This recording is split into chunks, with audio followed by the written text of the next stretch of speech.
For you, does horror have to be scary? I think I get asked this a bit like, what is horror? And there's lots of different answers that you can give. But I would say, first of all, so in academia, so like books that are published by like scholars on horror, they always feel like they have to have a section at the beginning where they define what a horror film is, and they talk about what other people say a horror film is. And the actual kind of academic world writing about horror cinema has been going properly about 30 years now, and still no one has come up with like the ultimate definition. So the jury's still out on what horror is. So I go with like my own personal brand of horror, which is I want to be entertained, I want to jump, like I want to feel like the creeping tension. So like with Mirror Mirror, when she's going and putting her hand in the garbage disposal and nothing happens, and then she goes back, that kind of, oh, something's coming. Or like in Mirror Mirror, when one of the two interchangeable men, Jeff, has been getting it on with Megan on her bed, and he decides not to, and he backs towards the mirror, and you're thinking, don't back into the mirror because there's a demon in the mirror. So I like things with a lot of plot, a lot of entertainment, rising tension, suspense, but I'm also quite happy for them to have a kind of bit of levity in places, to have like a light-hearted quality at times. Like I want to finish the film and feel like satisfied, and that I've had like the highs and lows of a roller coaster. That's how I kind of see it. Whereas, quite a lot of horror films, like certain types, really enjoy just like slow dread and trauma and making you feel dreadful and leaving you afterwards feeling really wrung out and destroyed. And they're not really necessarily the kind of films that I enjoy watching. I want the ones where I'm like, is it going to get him? Is it going to get him? Is it in the cupboard? Don't go in there. Don't go in the cellar. And then they do. I like stuff like that. So. Okay. No, and I think that's totally valid. All genres have their ways of Yeah. conveying themselves. Yeah, Um, totally. Horror is a very broad church. There are so many different subgenres. And like it doesn't even have to be what makes you scared is so subjective. And I don't think I'm particularly hard with horror. Like I have watched a lot of it, but I don't think I'm particularly tough. But I'll watch horror films with my friends who don't watch horror films at all, and they're jumping out of their skulls on stuff that I was just thinking is funny. And then equally, there's some stuff I can't watch because it's just too traumatic, and other people lap it up. yeah. So it's just such a subjective thing. And like what's on screen, it can just affect you in different ways. Like gore doesn't necessarily make me scared. Like, like zombie films are generally not frightening, but they're horror and they're really violent and action packed. 28 Days Later has some genuine kind of jumps in it, but horror just can be so many different things, can't it? No, absolutely. And with something like 28 Days Later, it starts and the zombies or the horror really for only about the first half to two Yeah. thirds. And then the real horror turns out to be, humanity on the Yeah. tail end of the thing. Yeah. I mean, that's your proper Stephen King horror, that the monsters aren't the things that you really need to be scared of. The things you really need to be scared of are other human beings. Like that's essentially Stephen King's central thesis, I think. No, that's very fair.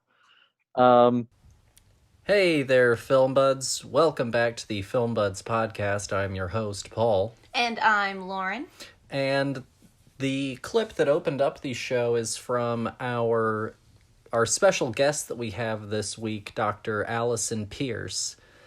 She's not currently with Lauren and I because of the fact that she's over in the UK and Lauren has to go into an office to work. It wasn't going to work out that we were going to be able to have her on at the same time as us. But if you're unfamiliar, Dr. Peirse has been on before. She was with us for an episode that we did back with Henry when her book first came out, Women Make Horror. And we discussed Mary Lambert's Pet Cemetery, which that was me and Henry, but you watched that movie with me. Yes, I did. So, dear, since you didn't, I guess, get to voice your opinion on Pet Cemetery back then, what did you think of Pet Cemetery? Much better than the remake. It's just really a really good, clean narrative. I think that it's got a lot of like I think that the creepy elements are like spot on. I enjoy the like the whole journey that the family takes. I think more in this one than like the remake that we also watched together. Like the whole like dynamic with how their child ends up, getting hit by the truck, and all of this like descent into madness that the father goes down, and like he kind of, once you've opened the Pandora's box, you can't put everything back in kind of motif of the movie. It works so well in this, and like the creepy neighbor is effectively creepy. And I love that they actually like burned down that house. It's a really good movie, and you know me, I always love a lot of like practical effects, especially when they're done really successfully. And I think that movie is it's really smart in how it executes a lot of the effects to make them just nice and gross and weird in the right kinds of ways, and really spectacular to watch. But it's also like not kind of like other horror where it's like really, I guess, in your face all of the time. Like it has a good build of like normality to it until things start to go haywire. And I really enjoyed that movie. I think that the problem with a lot of like remakes of old things is they're like, we have to make it bigger, better, faster, gorier, and it just kind of loses a lot of that humanity in the process, where it's like, who cares about the people? People aren't here for people, they're here for blood. Well, and I feel like the original, especially because Mary Lambert, wrote it with King so involved, or directed it, with King so involved. She took it very head on. And I think that people, for some reason, think that they need to try and do something to make King more cinematic or something like that, instead of just taking the narrative such as it is. And on top of that, I also think that the new one really whiffed it on the ending as well. The little changes that they made to the ending, I don't think made it as impactful of an ending as the original had.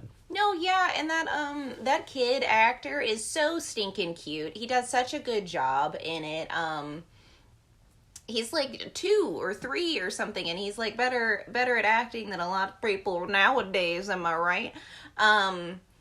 But no, I think that like the casting is phenomenal. I think that everything really like just sits so well into like what they were going for. And I do agree that like, because usually you can it's really a 50-50 flip of the coin of like whether or not having the original author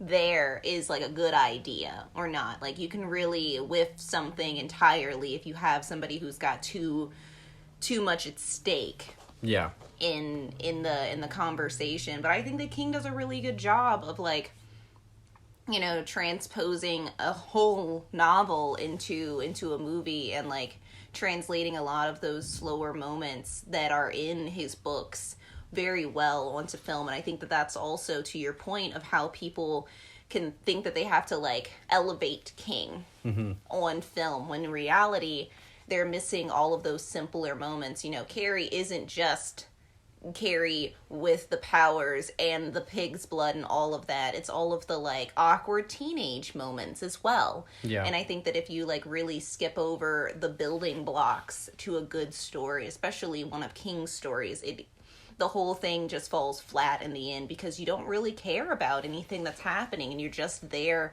If you're just there for atmosphere, and you're just there for like you know, to be surprised by something, then like you're not really there for the right reasons. Because I think that horror at the end of the day also has to have some kind of like grounding in a personal storyline and real people doing extraordinary, abnormal things, because then that's what makes your skin crawl.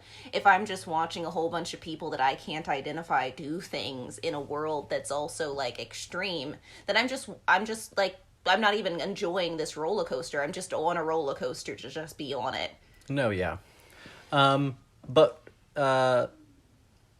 moving on from Pet Sematary. Yes, sorry. No, you're totally fine. For those who don't know a little bit of Dr. Alison Peirse's background, on top of her having her own book, she is also a professor of film, and particularly horror film. And I reached out to her, and I think I mentioned it in the recording that you'll hear. I reached out to her to have her on the show again. It's been about a year since we had her on. Mm-hmm. And I wanted to, you know, bring something unique to y'all. Whenever I put together something, you know, like Women's History Month, you know, with women in film, I always try to go and find things that are a little bit newer and a little bit more unique and aren't necessarily the most obvious of options, because, you know, there are quick and easy answers to these sorts of questions. Mm-hmm. But that doesn't give you the full depth of the history of what is available, you know? Mm-hmm. And so I did intentionally, like with the anime episode, reach out and specifically ask her not just to be on the show, but if she had any suggestions on what she thought we should do this week. And so she brought to us two films from the 90s, Mirror Mirror and Pale Blood. They're both super interesting movies that have recently had restorations and releases on disc. And it's kind of lucky that we have them, because I saw some stats recently, and I can't remember what exactly they were. But they came from a film preservation group that Martin Scorsese is a part of, and there's a pretty shocking amount of film that is gone forever. I don't want to be incorrect in my percentages, but if I'm not mistaken, it's something to the effect of like 70% or more of films before like 1930 are just gone forever. That totally makes sense. Lost art. And so this is what we talk about, right? When we talk about like film history, what is it? What does it encompass? Why physical media matters, why holding on to these things matter, because at a certain level, you know, if some schmo out in Nebraska, no offense to Nebraska or anything, has a movie on Laserdisc, and for whatever reason an original negative of film is lost, then potentially that schmo's copy of that movie on Laserdisc is, you know, potentially the last thing that's in existence in 40 years of that movie. And for a long time, that's been the argument, if you're ever curious about what the argument is about why they don't release the Star Wars trilogy, the original one, without George Lucas's tweaks. The claim is that the original negatives are gone, and that they don't have any of the old film stock anymore, and that the only stuff that they have now is like essentially his special editions from the 90s onward. That seems like he did that on purpose. I'm just gonna throw that out there. But I do think that we have the technology to undo his tweaks and go back to basics. So I found the stats for you. Half of all American films made before 1950 are lost forever, and 90% of films made before 1929 are lost forever.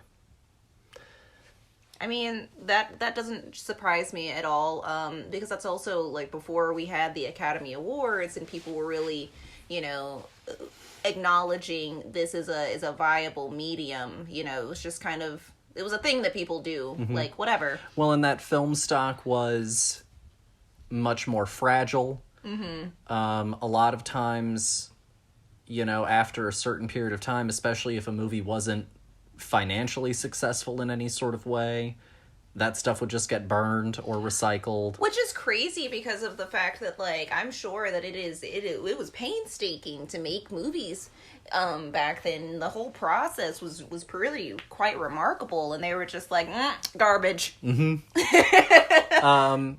so what ended up happening is it came to be relied on, like, film projectionists who, like, didn't get rid of that film to end up being some of the places. So, you know, you would go into Grandpap's basement and he'd have some old film reels, you know, like, let's say 5 reels. Only 3 of them are any good. So then we're taking those 3 reels that we found here, this 1 reel that we found in France, and this other reel that we found in Wisconsin, and we're reconstructing the film. And it's a very in-depth process, but this brings us back around to Pale Blood and Mirror Mirror. So Perfect. they're straight-to-video films, or at least Mirror Mirror was. And so it's pretty lucky that we still have them, and have them in a form that we were able to go and restore them and bring them back to, you know, former glory, and make them look probably even better than they did when they first aired on TV. They're very interesting films. They're both from 1990. They're both very much of the time, as we'll talk about as we get into it.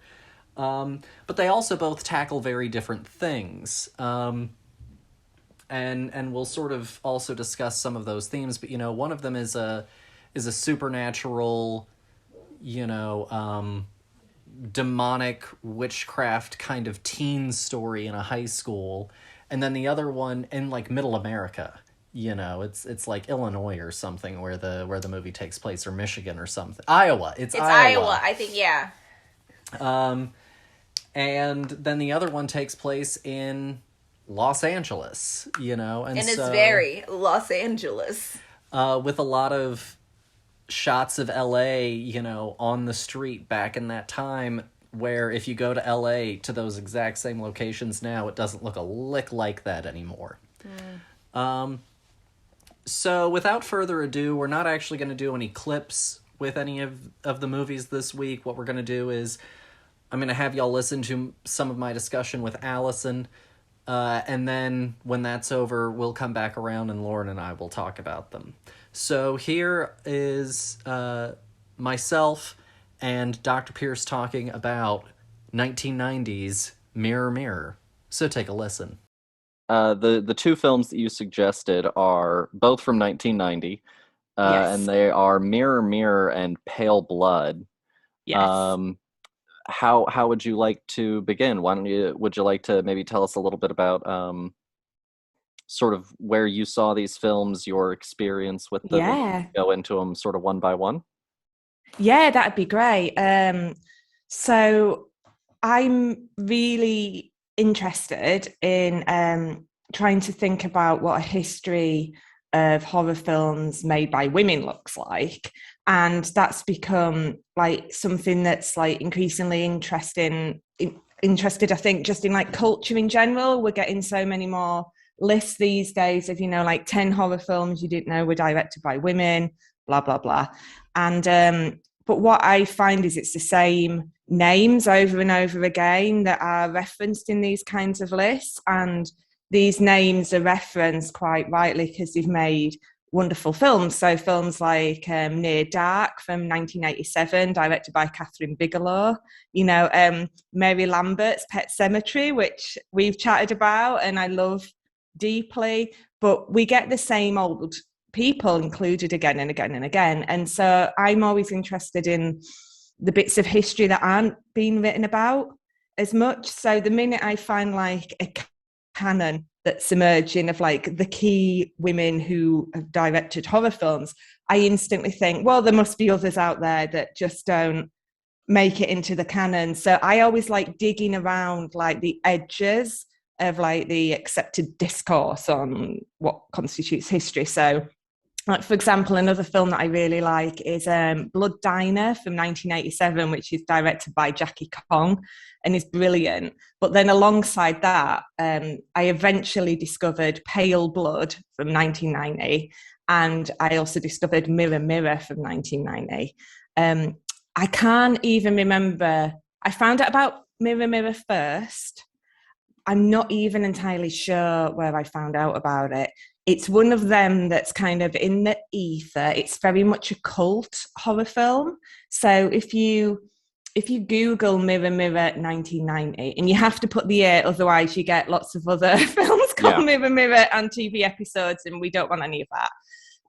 So it's a real cult film, is Mirror Mirror. And if you kind of deep dive into the lists on like women made horror, when you get some that are really well researched by people who spent a good amount of time, Mirror Mirror often comes up. And I was drawn to it because it's essentially like a teen supernatural slasher film in a high school, which is very much kind of on point for me. So I think I first watched it about 3 or 4 years ago and just absolutely loved it. Pale Blood is a newer one for me. I'm not sure where exactly Pale Blood came into kind of my consciousness. I think it was just some general like deep dive trawling on the internet. And I discovered it at the same time that I discovered Tale of a Vampire from 1992, which is directed by Shimako Sato.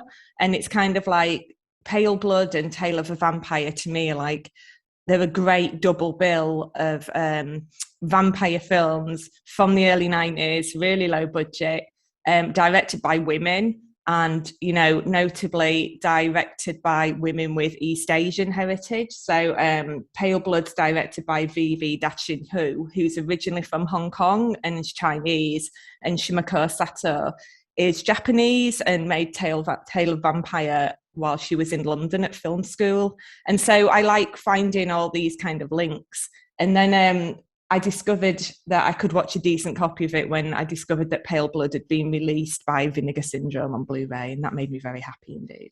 So that's my kind of random rambly, where did you hear of those films? But that's it's through the digging, I find. I like digging away and finding the edges of history and going in on those.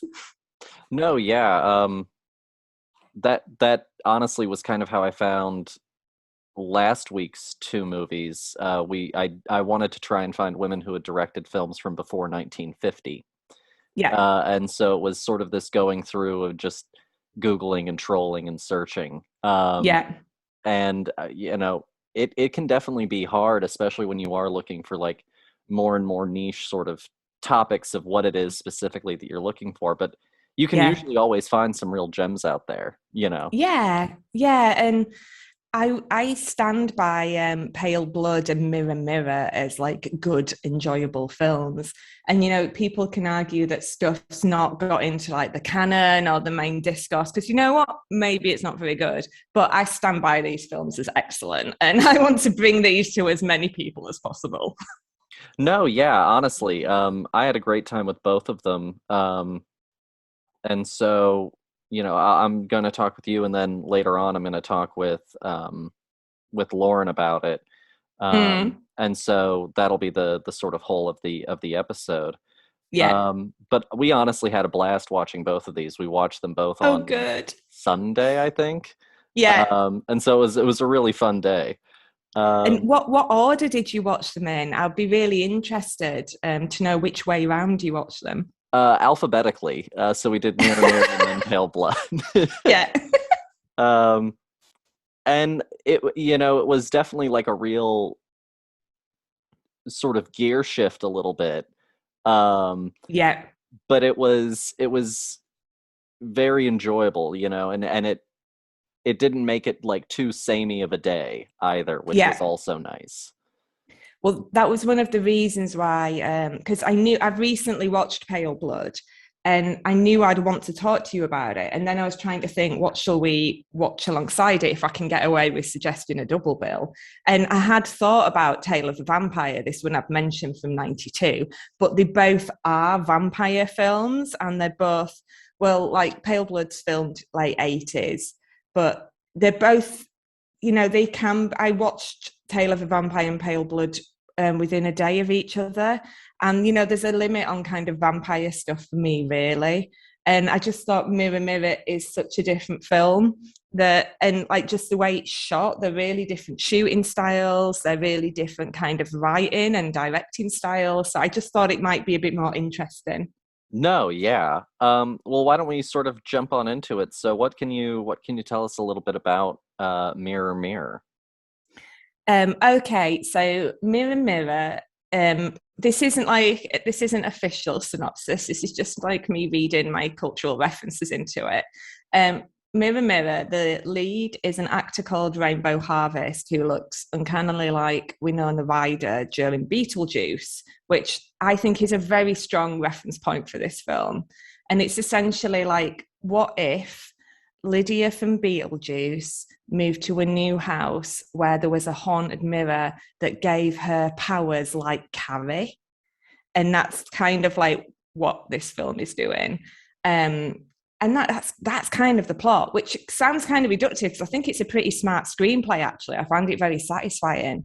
But it's basically when Lona Megan has to move from LA to kind of a new town, and she's a goth and nobody does goth stuff anymore.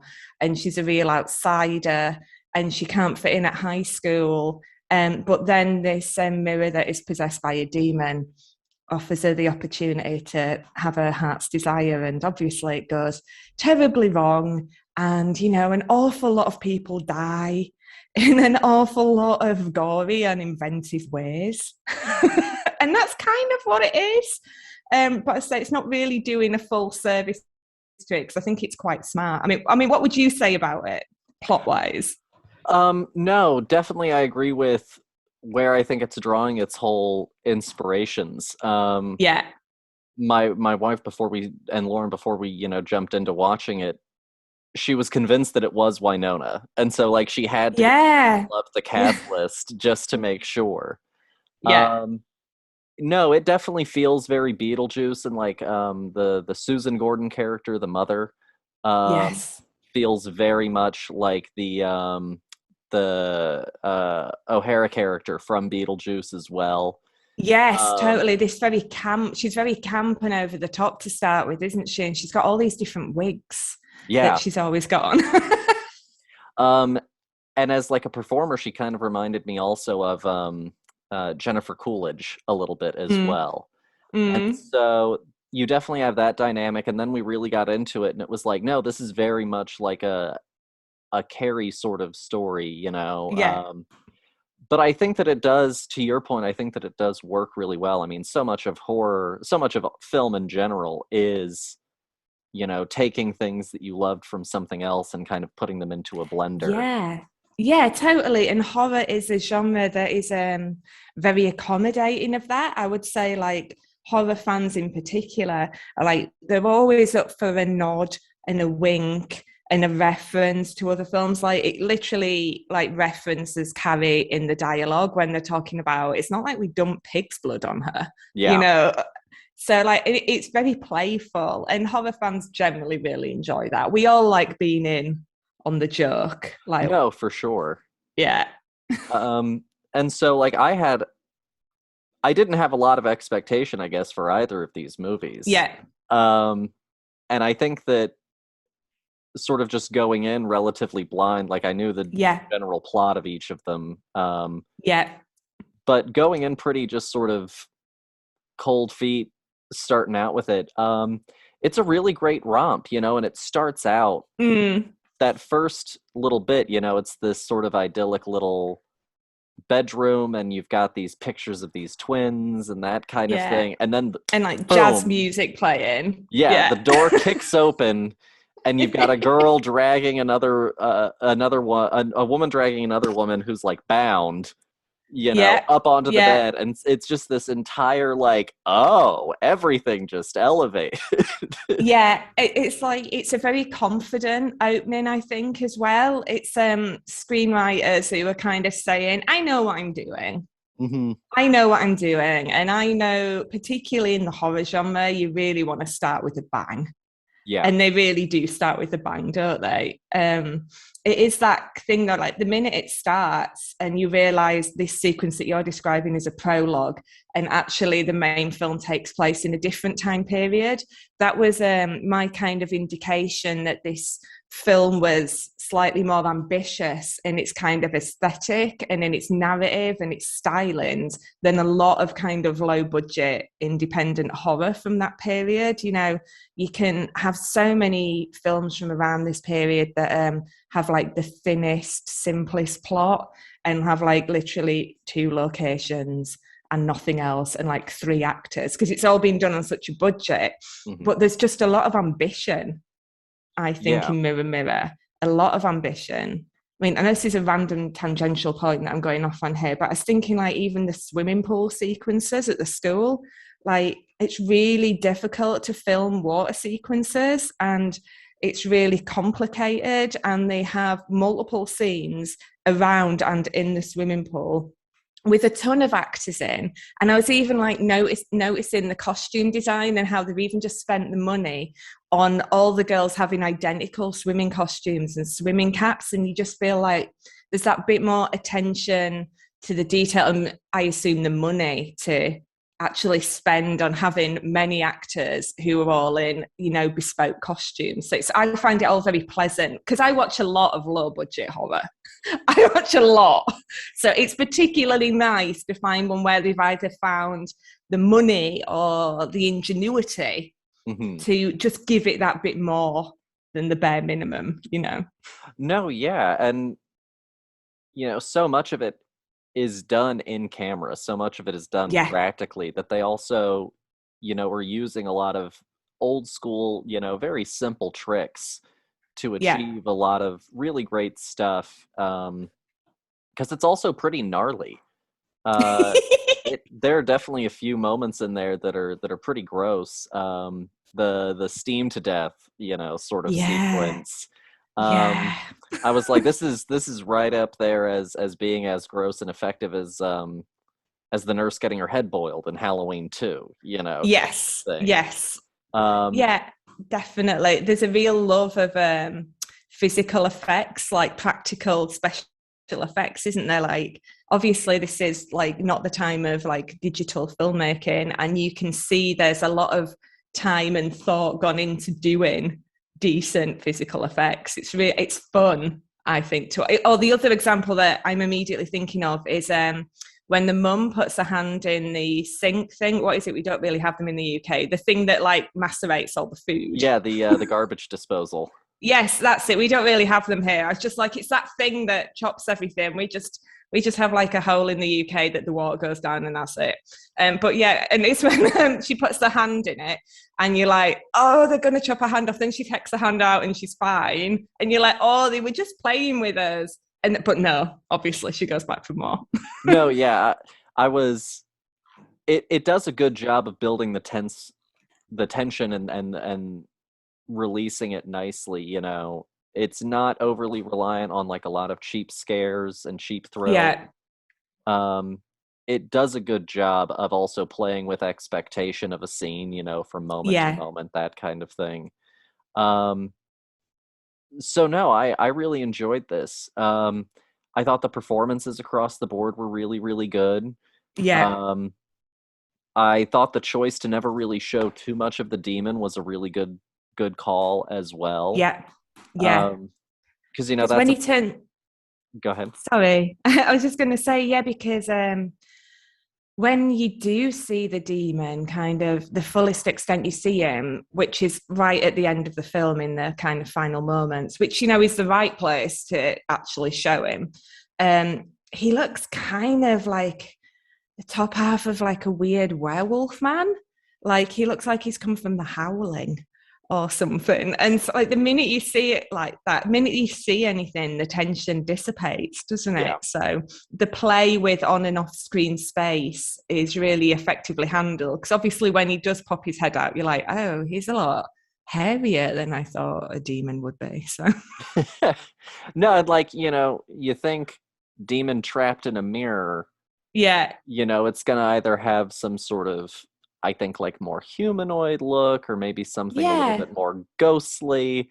And so it is yeah. an interesting twist of Choice. expectation for it to be this incredibly hairy, big clawed thing in this very thin mirror. Yeah, totally, totally. I also really loved the performances as well. And there was the first time I watched it, I was really drawn by the older woman who plays the auctioneer. You Mhm. know, the woman who discovers the truth about kind of the black magic and the occult. So her character's called Emmeline, but I had to look that up because I never noticed that anyone was calling her during the film. And then when I looked her up, because I thought she had like the standout performance in the whole film, like everyone was good, but the character of Emmeline was, I just felt like on a different kind of plane to the rest of them. And then when I looked her up, I discovered it was an actor called Yvonne De Carlo, and that she's most well known for playing Lily Munster. But Oh, yeah, I didn't watch the Munsters. I don't know this. But then it transpired she's like a massive Hollywood actor from the 1920s onwards. And she's been in like Cecil B. DeMille productions. And so suddenly the way that like she elevates every scene that she's in just makes complete sense. And I don't know if you noticed, because I only noticed on the rewatch, but whenever they've got Yvonne De Carlo on screen, the auctioneer, they do loads of close-ups. It's like they can tell that, I mean, the script is fine. It's not like she's having to do anything beyond the script, but there's something about the way she can move her face. And I swear, she's framed in close up loads more times than any of the other characters in the whole film, including Megan, like including Nikki. There's just something about it's like, oh, we've got Yvonne De Carlo. Let's go for it. Let's just really go in and watch her face perform. And I find it really satisfying to watch, particularly a woman who's older, who you don't get as much chance to see in teenage supernatural slashers. There's yeah. something really satisfying about watching this like powerhouse actor just effortlessly do a thing and eat loads of Chinese food on screen quite a lot of the time. No, yeah. You're right. You can definitely see those little shifts in her thought, in whatever her Yeah, tone is, whatever her character is thinking. And it can be a very hard thing to, without really twisting and contorting your face up, convey yeah, those little subtle shifts in where your head is at. yeah, Um, and actually, I'm really glad that you mentioned the eating of the food, um, yeah. because this movie has a little bit of an oral fixation. There's this, Yes, you get her eating the Chinese food. You have the yeah, gum chewing scene. yeah, yeah. Wait, Um, she's horrible. Don't like uh, it. And she puts the gum on the mirror. I'm like, dirty girl. Don't like that at all. yeah, she rubs it around, pops it in her own mouth, and then seems, appalled by how it tastes after the fact. And like, my only thought was, what were you expecting?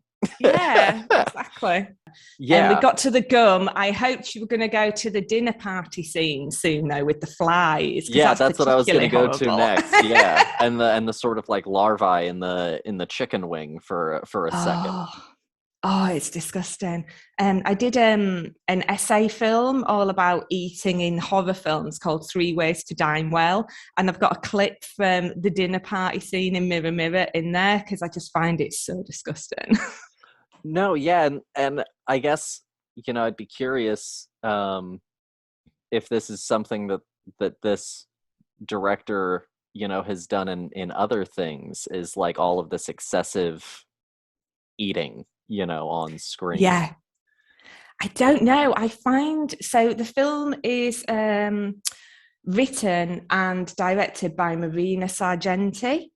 And I find her fascinating because she like sitting here in, 2022, doing my research on the internet. You expect to be able, if you do a bit of digging about someone, you expect to be able to find out quite a lot about them these days online without trying too hard. But she essentially, according to the internet anyway, she just popped up from nowhere to make Mirror Mirror her debut feature film. I can't find any trace of what she did before Mirror Mirror. And then after that, she made 2 TV movies. One of them, the year after Mirror Mirror, was a kind of demonic sort of church TV movie adapted from a James Patterson novel. But she made 2 TV movies, and then she directed a couple of episodes for television, including an episode of Xena Warrior Princess. And then she was all kind of wrapped up with that by the late 90s. And then I can't find her anywhere again. Huh. And I don't know what she's a bit of a, so if anyone knows anything about Marina Sargenti, I would love to find out a bit more about her, because I'm fascinated by how filmmakers make films in the context of not only the time that they're making it, but who they are and where they've come from and what's led them to make a feature film. And I can't find anything out about her at all. And I've not seen the episodes of Xena, so I can't tell if there's any oral fixation in there. But I don't know who she is. So on the Blu-ray release, there's an interview with 2 of the producers of Mirror Mirror. But they talk a bit about Marina, but it's very much in the kind of Hollywood ways. Oh, she was marvelous, she was fantastic, but not really a lot of specifics. So I don't know who this woman is. I would love to find out more about her. And if any of your listeners do know how I might get in touch and interview, I would very much like to. No, yeah, I mean, it's always interesting. I feel like one-hit wonders are something that, sometimes get applied to things like, songs primarily. But if you really look throughout the history of film, you can find all sorts of directors or screenwriters that popped up, did 1, maybe 2 things. They're remembered for one of them, and then they just sort of vanished into the ether. Yeah, completely. And, like, making a film is incredibly hard and incredibly stressful. And the amount of films that you develop, like the ratio for actually getting one into production and then getting one that's being made into distribution, like the percentages are so low. Like, so for all we know, like this Marina could have, developed another 20, 30 features that just never got over the kind of final hurdle. But to just there being like nothing out there, that's kind of interesting. Like, No, for I want sure. to know. And like based on your description of how the producers talked about it, it honestly feels like she was a bit of an enigma to them. Yeah. Oh, she was marvelous. But there's something as well, like the directing is good in this film. Like, again, I watch a lot of horror films, and sometimes like the directing can just be really like not like weak, and in terms of like I don't really have any sense that anyone's in command of what's supposed to go on in this scene. But I think like the directing is slick, the editing's great, the cinematography's great, the production design I just love, like the colors and the props, it's all really well done. So for someone to turn up and make what is a pretty accomplished debut feature film and then just disappear. Yeah. And I think you're right, it is a very ambitious first movie, and first movies, I was talking with Lauren about them, I think. Films, are sometimes such like a raw example of who that filmmaker is. You go back to things like Bottle Rocket, Wes Anderson's first film. It has all of those sort of Wes-isms, but it's also just this very raw, exactly who he was at that time sort of little capsule. And some filmmakers do only better after their feature debut. Some kind of stay at that level but just have better production values, and so it's always really interesting to see the growth pattern after that initial film. And so it is a little bit of a shame to not have any of that with her, because this was a really solid um, Yeah. first outing. It was really, really good. Um, And it's like the length of it. I saw, when I first put it on, and I think it's an hour 46, and I was like, oh God, because like to me, like no horror film is improved by being over about 87 minutes. Like that's my ideal length for a horror film. And then for it to be like a debut, I was thinking it's really pushing the limits here. Like I'd really definitely like a debut to come in at under 90 minutes, because it's going to drag, but it doesn't drag. mm-mm. Like I really don't notice that, it's tipping over to 1 hour 50. It feels like there's plenty going on in it, and like time is taken with the characters to build. There's no cliches here about, like bitch queen versus outsider. Like those stereotypes are broadly drawn, and then like actual characters emerge. Like Megan, who's the protagonist, played by Rainbow Harvest, you really feel the development of her friendship with Nikki, right? And Yeah. it feels genuine. And I think that's partly because of this longer running time, that they've just given us a bit of chance for the characters to breathe and to actually get to know each other, which is really satisfying. No, yeah, you get the nice, build up, and then some of that deterioration, Yeah. as Megan starts to go further and further into this possession. Yes. Um, and also you get, interesting sort of reversals with the boyfriend characters. The popular cool jock one is kind of the nicer, more Yeah. understanding of the two, and the best friend's boyfriend is the one that's kind of a little bit of an ass at times. Yeah, totally. The first time I watched it though, like they were just completely interchangeable in my mind. Like I Yeah. couldn't tell if they're just two like vaguely handsome young men, and I couldn't really tell who was who. And it's only like on the second outing that I've completely established who is Jeff, who is like the bitch queen's boyfriend, who is actually quite nice. And then it's Ron, who's the one who eats all the sandwiches and is really mean to Megan. So. Yeah. No, I honestly, Lauren and I were in the same place. We were sitting there watching it together, and finally we got to this one scene where, like, you see both of them. I think it was the cafeteria where you see both of them in relatively Yeah, close proximity, and I was like, yeah. they're the same. I was like, I don't know Yeah, how they're not twins. yeah. I'm not very good with faces. I thought it was just me, so I'm really glad you said that as well, because they were completely interchangeable the first time I watched it. No, absolutely. And even toward the end of the movie, until there was finally just one of them, I was like, God, I could just easily put him in the other costume and just Yeah, and they could just carry on. They yeah. could have just carried on, and we'd have been none the wiser. Yeah. We don't have Ron in today. Can we get Jeff? you know. Yeah, Jeff will be fine. No one will notice. Um but no, I really enjoyed this one. Good. I'm pleased. Yeah, I guess if you had to rate it out of 5, what would you give? Oh, that's interesting. I okay, but you have to bear in mind that I'm biased in lots of ways, because one, it's like all about female characters and female friendship, and like it's directed and written by women, and like half the crew are women, so that's very much my ballpark. And then you have to remember it's a supernatural slasher, which I also love.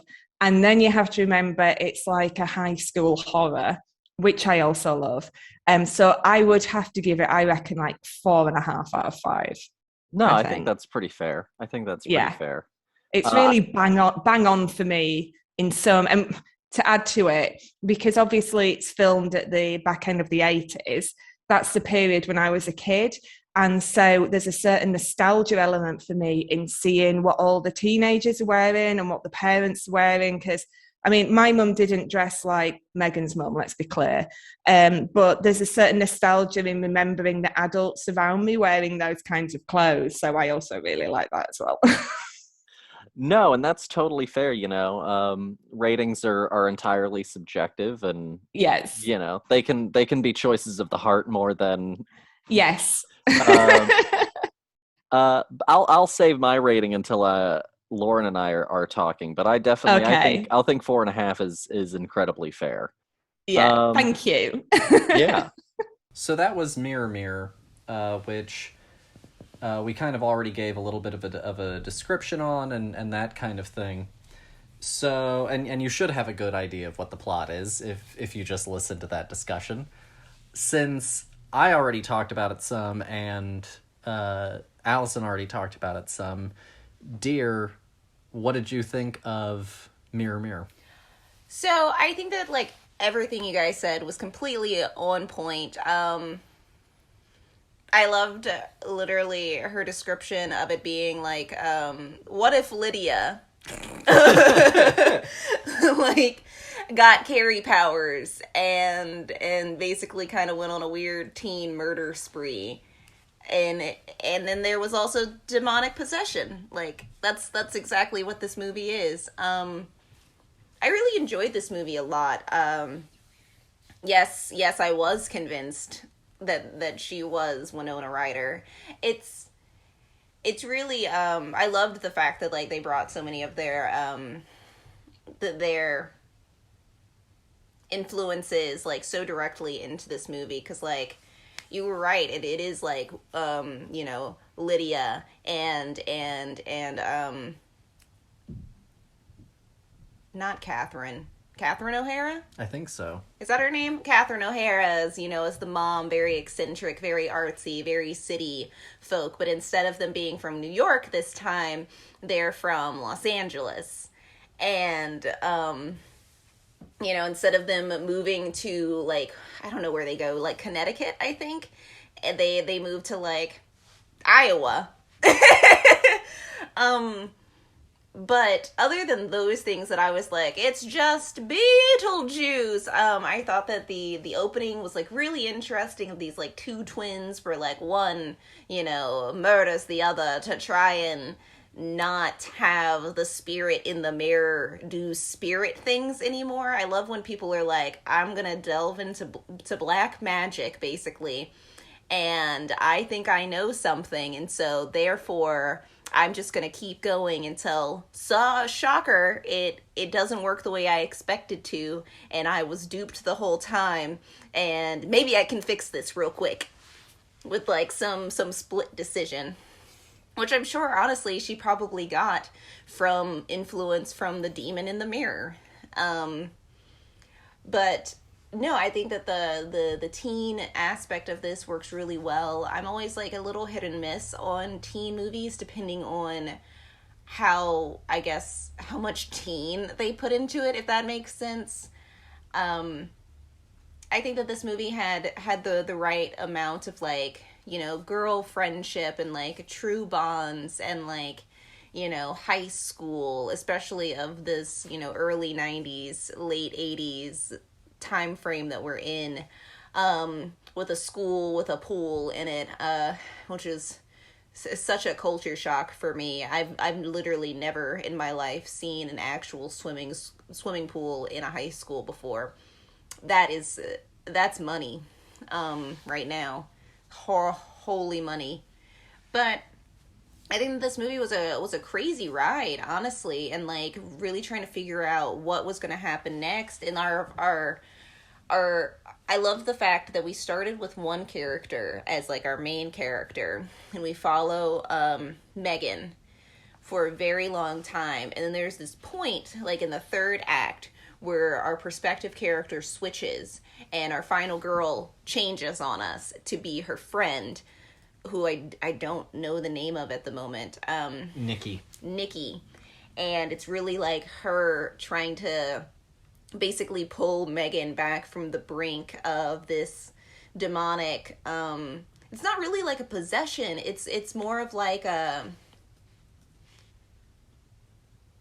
persuasion, I guess, is like my best way to say it, because like she's fully aware of all of the things that she's doing, but she really enjoys, the attention that she's getting and the confidence that this, entity is giving her, and is completely aware of like all of the people that she wants to murder, and just like totally like gung-ho for it until the moment where she loses control. And I think that it's kind of interesting play almost in like a predator aspect of like grooming somebody to be something until, and then them realizing what's happening and trying to fight back, but at that point it's pretty much too late. Well, that shift to Nikki definitely mirrors some of that in the Carrie book. The inclusion of the Sue Snell character. Yes, she is like a Sue. Yeah, because it's ultimately, this connection between them. And here they're much more friends than Sue and Carrie ever were. Mm-hmm. But it's that thing where they're connected at this certain level and they're there together at the end. Mm-hmm. And, you were talking about it giving her more confidence. Another thing that's interesting about the movie is that as her confidence gains, her costuming and wardrobing gets more fitted. When we first meet her, it's this ultra big leather jacket. It's a bunch of layers, and as we go deeper into it, it has a little bit more sort of a sex appeal to it. It's this little black dress that's like partially backless, and then it's that like shouldered, button down number with a skirt, and so she starts to also slough off some of these more roomy pieces of attire that she's definitely using to kind of hide away in, that she's wearing to be a little bit more comfortable in her. But as she goes along, it gets, like I said, more fitted, and a little bit more, what's the word that I wanna use here?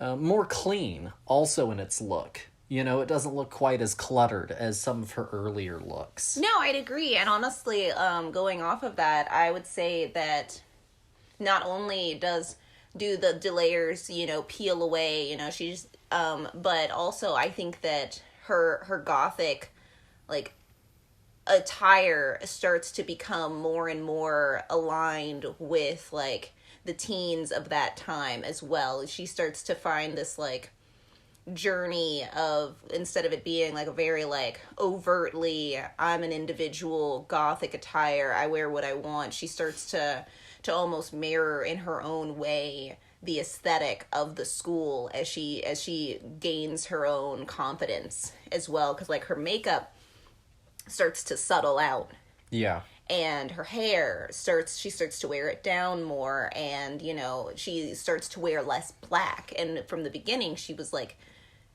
all black the whole time. And I think that that's a really interesting like transition point, because she had this like really cool like shaved part of her hair that was like bleached blonde, and then like as she starts to progress to like this pretty girl aesthetic, let's say, she starts to, with her hair down, you can't see it as much, and she starts to kind of remove a lot of those layers that she was holding on to. I think that it's also, based probably in her insecurities and like this kind of cocoon to butterfly effect, but it's not the kind that she was expecting. She fully accepts it. She's fully like, yes, I am confident. I am here. I can do what I want. I can take what I please, until she realizes that she doesn't have any control over it. And this has been like, if anything, like a false, like, and it's an illusion that the spirit in the mirror has been giving her in order to gain more and more control over her. No, absolutely. I do want to touch briefly on some spoilers in the ending. So if you don't want to hear anything about the ending, there are always time codes, so you can go ahead and skip to me and Allison's. Before we get into spoilers, how about this? Dear, what would you rate out of 5 Mirror Mirror? Oh, I think that I will also go with a 4.5. I thought that this movie was super well executed. I think that all of the story and the gore was just like so good in this movie that I really kind of got lost watching it, which is always something that's fun, especially when you do watch so many movies, to allow yourself to just go for a ride and try and figure out what's going to happen next. And for the life of me, I had no idea what was going to happen next, and that's such a rare phenomenon. And yeah, no, I thought that this movie was just like a real gem out of nowhere of the early 90s, you know? No, absolutely. I think that I'll go 4.5 as well. It does have just... It's so very in its period. It has all of these very clever little flourishes. It does some really, really clever, proper staging work to stretch everything as far as it can, while still also conveying what it needs to. And I think it works very, very well. And on a certain level, I think it also has a little bit of Raimi in it, with like the weird doppelganger of Nikki, with some of the camera work as well as a little Evil Dead. Oh, yeah. I loved this, I was going to say, it was like, it's definitely like a little Evil Dead moment where she's just like cracking up in the corner after she's like murdered the boyfriend. It's great. Yeah. It's a good time. But going again back to the unexpected, and this is where we'll get into our spoilers of it. The ending of this movie is, for me, probably one of the most surprising things, not in a way that I think it, ruins it. I don't think that it's one of those, twist or sudden what the hell endings that, ruins the whole movie. But at the end of the movie, it's revealed that, Megan and Nikki, because Nikki does the thing that she's not supposed to do. Oh, she asked She asked the mirror for something. Yeah. And it's literally was old Chickadee,'s number one rule was don't do that. Yeah. And so what ends up happening is Nikki and Megan are transported back, and it turns history on its end. And instead of it being the twin sisters from the beginning of the movie, it recreates that whole moment essentially, but now it's Nikki and Megan who are sort of in the past, and Megan is the one that's been killed, and Nikki is the one that is offering up, this sacrifice or what have you, to kind of end the magic. No, yeah, and I really enjoyed the ending because it left you in this air of wait a minute, is it just a loop? Is this the mirror? It's just constantly recreating this, but with different people. It made me think more about what happened to those sisters in the past to get them to this point. Was it like a very similar of that time era storyline? What happened? And I think that me continuing to ponder that moment really landed. And to your point, I think that it could have definitely made or break the movie for a lot of people, I'm sure, but I thought that it was a solid oh, it's still a mystery, there's not a clean happy and we tied a bow on it ending. And on a certain level, it also gives Nikki the opportunity, if she makes the right choices, to make sure that this doesn't happen again. Instead of what the twin did, where everybody was just oh, she went crazy after her sister disappeared, and the lore that the teenagers were telling through the school. No, exactly. And so I think that it's a really, it's not, if you've ever seen the movie Deadly Blessing, that movie has like a little twist ending at the very very end that was a studio edition, and it totally kind of undermines like pretty much the entire film that you've been watching. But I don't think that this does that, and I think that it's still really really effective. I think it works very very well. No, yeah, and honestly, I really enjoyed this movie being about it's about trauma. And I really enjoyed like the different kinds of like traumatic things that happen not only to like our leads, but also like in the story itself. It's the old woman who loses her sister and goes mad and like is a joke of the town, or Megan who has lost her father and is having a hard time dealing with this loss, and ends up adopting basically this pseudo lover of the mirror basically, and like uses this in order to fill a void that she's missing, or the mom that has lost her husband, and like the therapist is like, you gotta go and move and get some dogs and you should make new friends.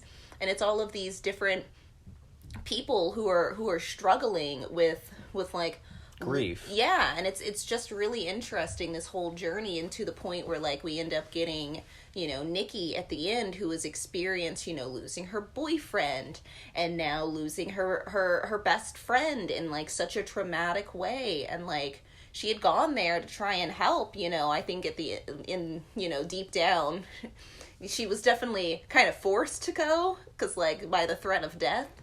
But I think that also like she did want to help Megan, and like losing her friend was also like this is horrible traumatic experience, and it's kind of how this cycle continues constantly. And then I thought that was a really interesting and an effective way of like breaking down human experience as well. No, absolutely. I think it's a really fun little movie, and I'm very grateful that she was willing to share it with us. I'm glad that I bought it. I think it's one that I'll definitely rewatch.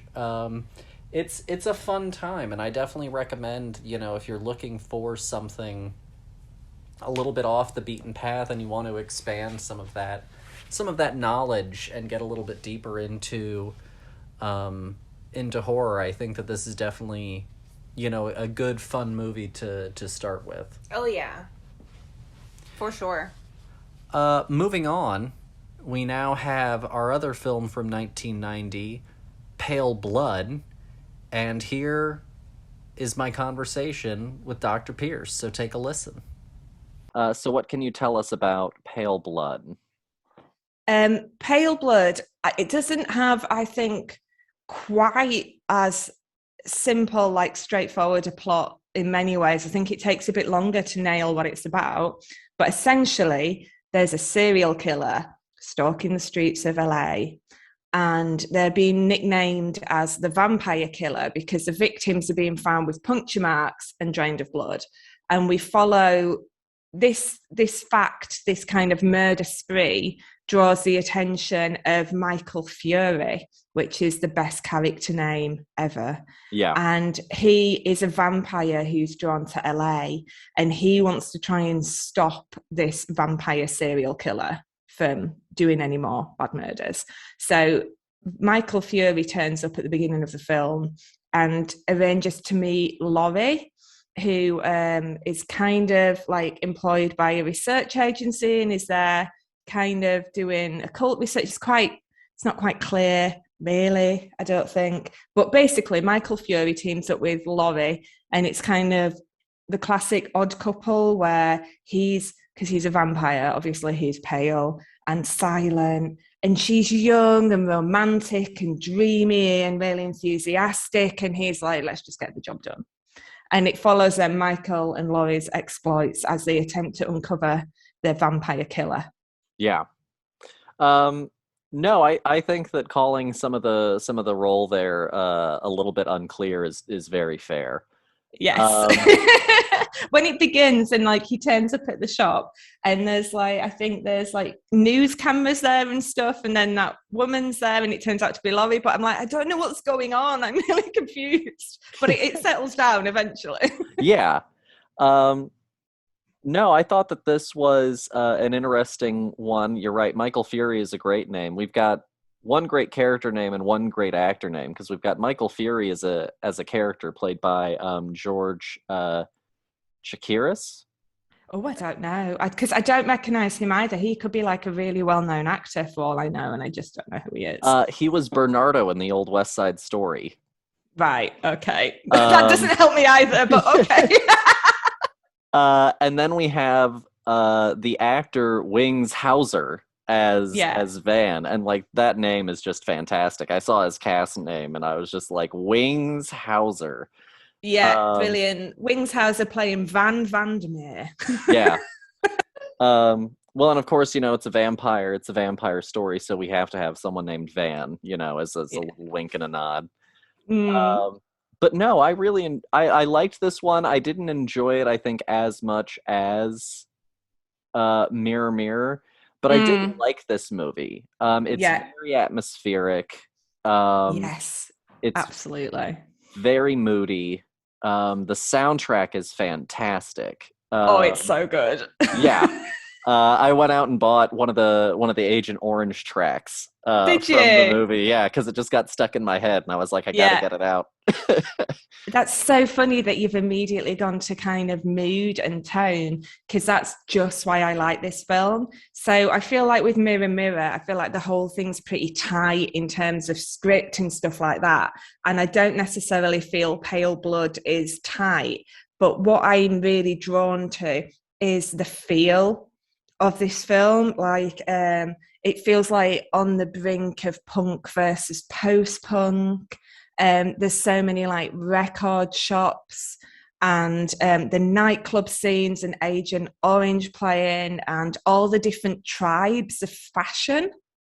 Like, I just love it. Like, it has such like a Lost Boys vibe, in the Lost Boys when they're down on the boardwalk. I feel like, in a way, it's like the tone of the Lost Boys boardwalk relocated to Sunset Boulevard. So like this is just like, this movie just feels really punk in its attitude and like punk in its tone, and it's incredibly stylish. And I think I was just drawn to that more than anything. No, and I think that that's totally fair, because as I was watching it, it has that it's 90, and so we're also kind of right there in the swell of sort of like the neo-noir boom and like the beginning of like the erotic thrillers and that kind of thing.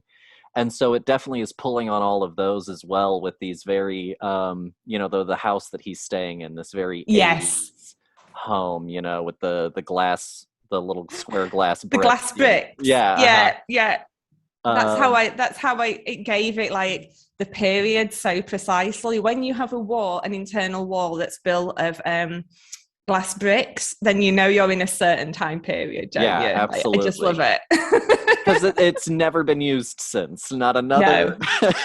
No one like beyond kind of like the 90s thought glass bricks was a good idea. So and so it's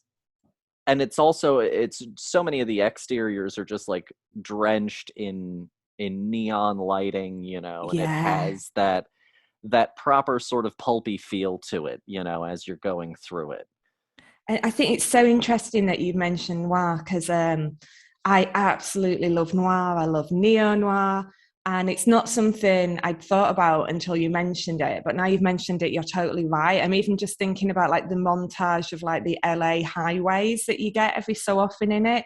And it does have that kind of pulpy noir feel, doesn't it? So that's probably another reason why I'm so into it. And it's a detective story. Yeah.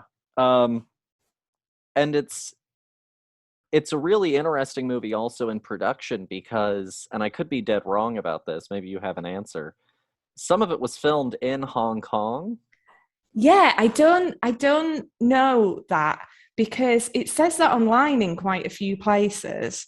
But I don't No, I mean, it's possible. Like the director is originally from Hong Kong, but her family had immigrated to Hawaii when she was 17, and then she moved to New York and then LA. So it's possible that some of it's in Hong Kong, but I don't know which bits. No, I'm really not sure. Like to me, it looks very LA. It looks like it's all filmed around, like, as I say, like Santa Monica Boulevard, basically. no, for sure. And it does have some LA locations listed. Mm. But I thought the other interesting thing about it was that it felt like a lot of it had been done in sort of a spaghetti western style of production of we took the camera out and we Yeah, recorded without sound and then we came in later and just did nothing yeah. but ADR. Yeah, and there's a one or two scenes where I was like, this feels very ADR. I'm sure there's a lot of ADR going on here. But then there's just some of the scenes where, like you say, you feel that there's some kind of renegade filmmaking going on where they've just like driven past and filmed a load of punks while they didn't even necessarily realize, because it feels like that it obviously it's not, but it almost has like a documentary feel in places, and some of the exterior shooting in particular, it just feels like they're capturing what bits of LA looked at that point in time as they were filming, regardless potentially of permits or permissions. Well, especially in LA, it can be such a cumbersome process, to Yeah, get exterior shooting permits and get, everything locked down. And yeah, and so if they were, as and I'm sure that this wasn't like a low budget, but I'm sure that it was a tight budget for what they yes, were trying to do. And so sometimes, maybe it's just, especially back then, a little bit more of a roll of the dice on yeah. we'll just And do a it's few like, takes real quick. yeah, let's just go for it, and let's just film at this like sidewalk and see who we can get in shot, and then we'll put that into the film, in case it's not quite enough story, that we can have some really cool shots. And that's how it ends up being a film for me, as much about like mood and tone and atmosphere, because you do get such a sense of time and setting with this one. No, absolutely. And a lot of very interesting little tiny visual flourishes. Yeah, There's the scene between Michael Fury and I think it's Jenny. No, maybe it's Cherry. The one woman of them. at the They've got some really club. similar names as Yeah. well. Like they should have called one like Veronica or something, but it's actually hard to differentiate their names, isn't it? Yeah, Lori, Jenny, Cherry. Yeah. Real mess of names. And like as they're going into her apartment, it has this sort of smeared high motion blur effect, through. Yes. Uh, And that's so of its time as well, isn't it? There's that particular visual effect that was used throughout the 1980s that kind of dates it to a particular time period. no, for sure. But it works so well in the film because also none of these things are being done, as kind of a play on any of it. Like it's all being done very earnestly. Yeah. And so I wouldn't say that, it's fun to watch it, but I also wouldn't say that it ever feels like it's making fun in any sort of No. way of Yeah. those choices and of that style. Yeah, completely. I feel like the filmmakers are committed to making the best possible vampire film that they can here. There's no kind of arrogance, I would say, or kind of like lazy irony or anything. They're really going for it, which I'm very into. No, yeah. I loved his portable coffin. Yeah, that was a bit wild, wasn't it? I was like, wow, they'll have definitely had to build that for the film, weren't they? Like Yeah. very specific, this kind of pop up, like they couldn't have a pop up tent and it's just a pop up coffin. Kind of. And yeah, like I imagine that they did probably, now that you mention it, go and like get some actual tent poles and probably use that as their basis for some of the framing of that thing. But you're right, it probably had to be a custom piece. Yeah, which is crazy. Like, say, when you're doing stuff on such a low budget as an independent filmmaker, that, you know, like choices to essentially custom build a coffin. It's just brilliant. I love it. I love it. Um, but no, I think this movie works pretty well. Yeah. It definitely, I think, builds as it goes and gets a Yeah. little bit more focused as we get to Yeah. our final reveal. Um, Yes. and I thought that the cast did a really good job. I think that Wings Hauser, for me, honestly, did sort of steal Van, just about steal every scene that he was in. Yeah, I mean, like he's like relishing being the evil filmmaker, isn't Yeah, he? You know, like he is having a great time, like really performing like the baddie to the fullest extent, and just really creating a portrayal of filmmakers as complete like dickheads, yeah, like arrogant, egotistical dickheads who are consumed by that art. Like, you know, really early on that Van is a bad person because one of the first speeches he has is like making a case for video art as like a really fine form of expression. You're like, oh, okay, right. He's going to turn out to be a dickhead. And like, he's just really like, when he sat at his bank of monitors, which is really creepy. And then he's making the girls do like their weird performance art piece with an egg, and it's like you're like, oh, he's just horrible, and then he turns out to be a really horrible person, doesn't it? So yeah. Um, no, I think I think also that sort of element really plays in well with the idea of vampires, you know, this perpetual yeah, stalker, this kind of watcher. yeah, and Um, taker, like a yeah, feeder on other people. no, and so I think that he plays totally right into that exact sort of um, you know, sort of cultural makeup of how we perceive vampires, you know, on a certain level. Yeah, it's 100%. It's a really good analogy. Like in my screening notes for this, I literally wrote in capitals, filmmakers are takers in this horror film. And it made me think of like Peeping Tom and films where like the actual filmmaking apparatus is part of the horror, which, you know, I don't know if this film's necessarily referencing Peeping Tom. I mean, the director did go to UCLA film school, so, you know, she may well have watched it. But there is just that sense of whenever filmmakers are in horror films, they're always like dreadful people. They're always doing something awful.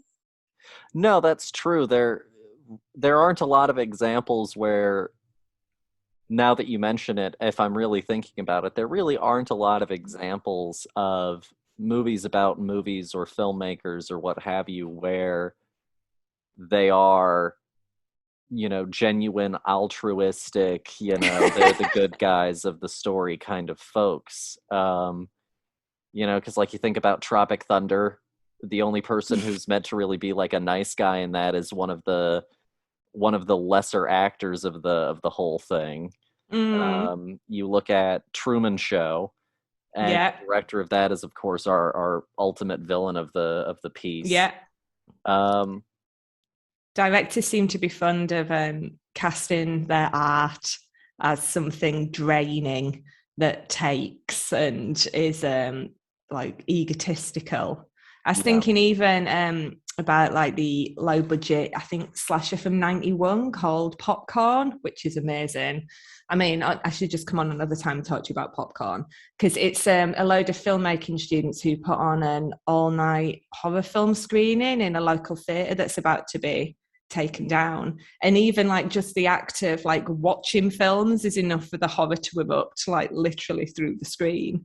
And like huh. whenever anyone is making films or screening films, like something dreadful will happen. Interesting. No, I'll definitely, we can definitely do Popcorn the next time that you come on. Yeah, Popcorn's great, and it recently got, I think, a restoration, but if not, like a straight Blu-ray release, so it is available now, and it's fun. Like you'll have judged now. Like I've recommended 3 films in total to film buds now to watch, and I would say all of them. So Pet Cemetery, Pale Blood, Mirror Mirror, they all have a fun element to them.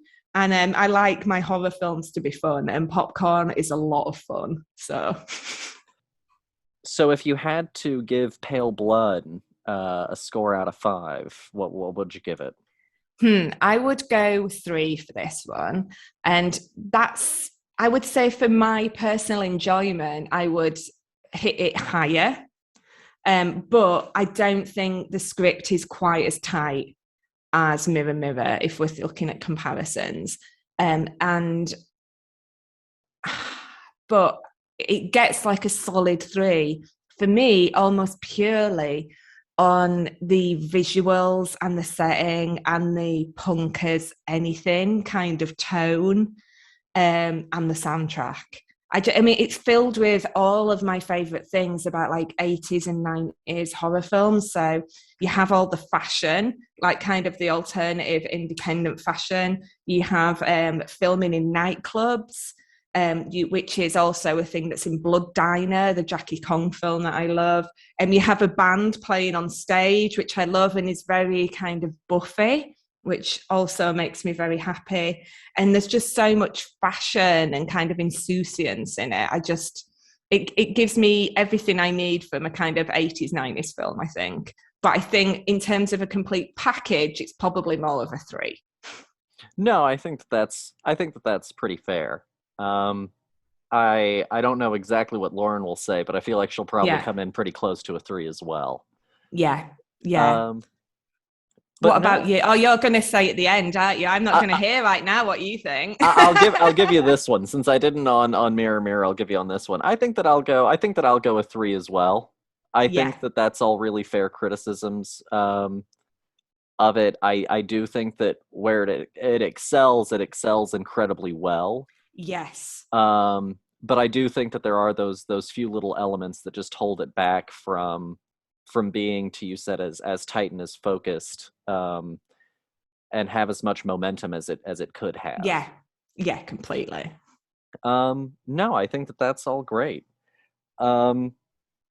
Is there anything that you would like to say to the film buds, where they can find you? Any sort of final thoughts that you would like to share with the listeners? Oh, yeah, of course. So I recommend everybody goes out and watches Pale Blood, and watches Mirror Mirror. And if you enjoy them, I would also recommend Blood Diner from 1987. And if you're really into, and that's by Jackie Kong, and if you're really into vampires, I recommend Tale of a Vampire from 1992 by Shimako Sato. There's a whole world of 80s and 90s horror films directed by women that no one is talking about, and there's a real like embarrassment of riches out there if you go digging for them. So I recommend that all the listeners go in and enjoy these films. If you want more from me, you can find me on Instagram at Instagram /Alison Peirse. I've also got the website, which is alisonpeirse.com. I'm sure it'll be in the show notes. I've got a really weird spelt surname, so I'd have to spell it out on there. And last thing, I've got, 2 last things. My last book is Women Make Horror, Filmmaking, Feminism and Genre, which if you like this stuff on women filmmakers, you might want to get hold of. And I've also got a horror film newsletter called The Losers Club, which is named after a Stephen King novel. And I send that out roughly every 2 weeks, and it's kind of what I've been watching, what I've been reading, just my thoughts and whatever random horror things I've been up to. So if you are interested in that, it's free and you can sign up on my website. No, yeah, that's great. And Women Make Horror is a phenomenal book. So thank you. Yeah, of course. Definitely go and pick that one up.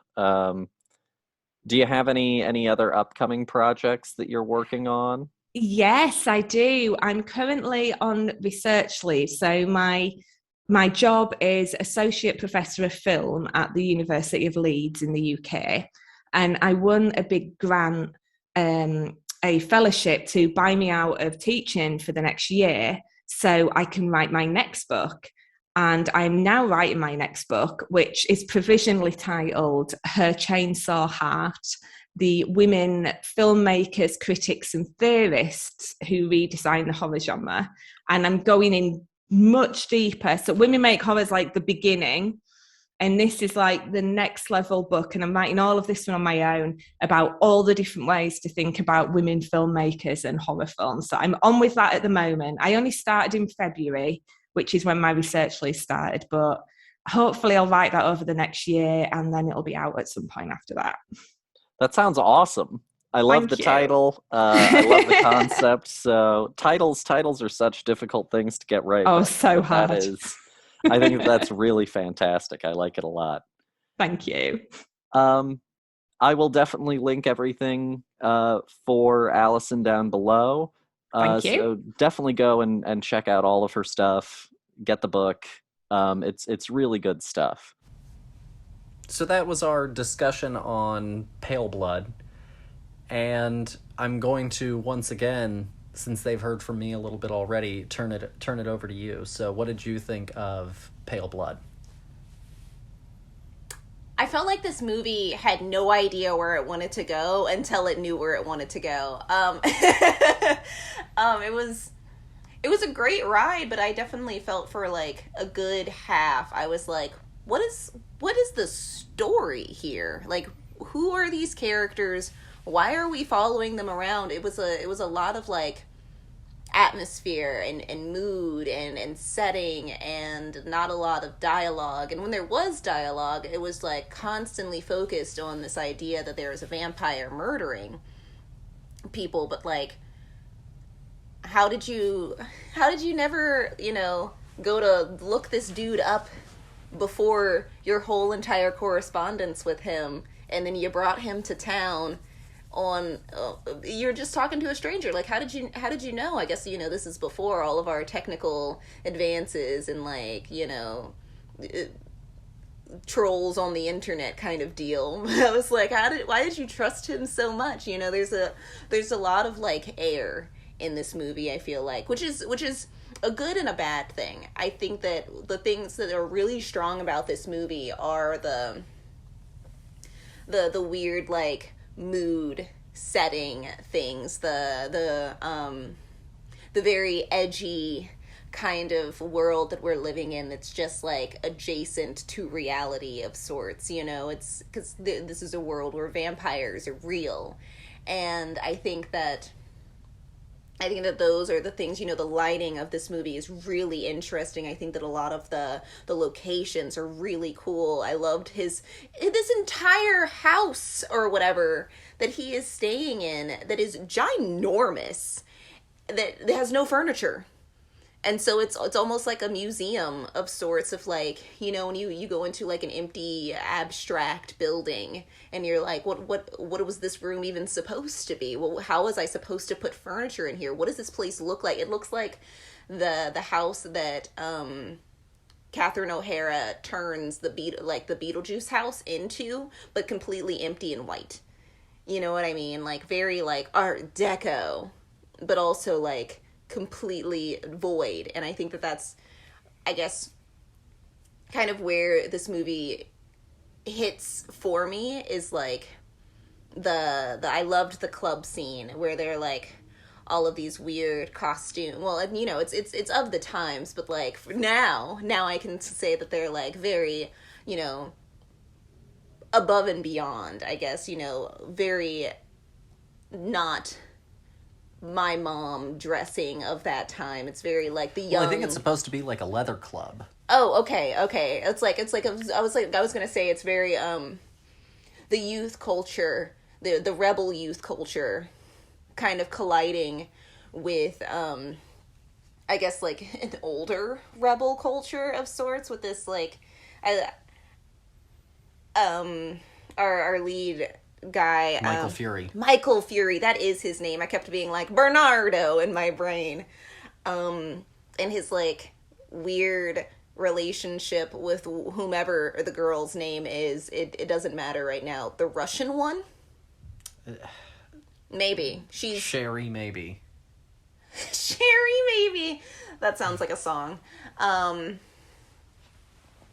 like this weird relationship that they had of like catching eyes in a club, and it really made me feel like all of those old kind of old vampire movies where they could, like, you know, entice somebody to come and they would feed off of them and they would never remember it in the end, you know. This way of being able to persuade people with just a look or just a word, you know. I thought that it had that really interesting kind of, I don't know. Well, because of her costuming, she's also she stands out entirely separately from everyone. So she's this very eye-catching thing. And because he's this kind of, in his costuming, this kind of Johnny Cash Man in Black kind of thing, and he's surrounded by this sort of like leather club punk aesthetic kind of thing, then she comes in this bright, you know, dress. I think she's wearing like bright pink. And so she almost on a certain way comes across as like more pure, you know. She's this different, flowery, bright presence, you know, in this dark and this dinge. You know, and I think that also lends with you saying pure as, like, again, with the vampire, you know, isms that we've come to know and love. Is like they always want to go for somebody who's pure of heart, you know, and, you know, maybe not as, I don't know, trashy, I guess. Because, like, you're going to be literally drinking this person's blood. This is right in the middle of the AIDS epidemic. Like, I'm sure that if I were a vampire, I'd be like, maybe her, and not any of these dirty folk.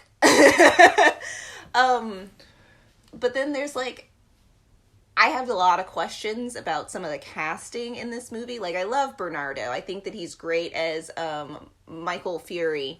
I want to call him Nick Fury so bad. But Michael Fury, I think that he does a great job, but I also think that it kind of could have been anybody. And I'm not sure if I 100% buy. I think that their chemistry, him and Cherry or Mary or Carrie, whomever, I think that their chemistry is way better than his chemistry with Laurie. I think that honestly, like, if we you know, once you get to the end, you figure out more things about her character. But, like, from the beginning, I was like, I don't understand how you got to become a detective at all, because you haven't done any detective work in this entire thing. If anything, you've done a lot of, like, weird seances and stuff, but I've never once seen you actually in a police department at all. You could have been anybody. Everybody could just be anybody in this movie. It's so strange. And I feel like a lot of also, people have run into people a lot in this movie, just like, oh, we just happened to be at the same club as such and such in the other one? How coincidental. And I was like, how? This is LA. So it really kind of like it's almost like put it into like a time capsule, like in a bubble. It's in its own little pocket universe where there's only 5 people basically, and then there's these like really cool shots. But I've rambled so much. This movie has like a lot of like interesting layers, I guess, is my takeaway, and I like the way that it uses the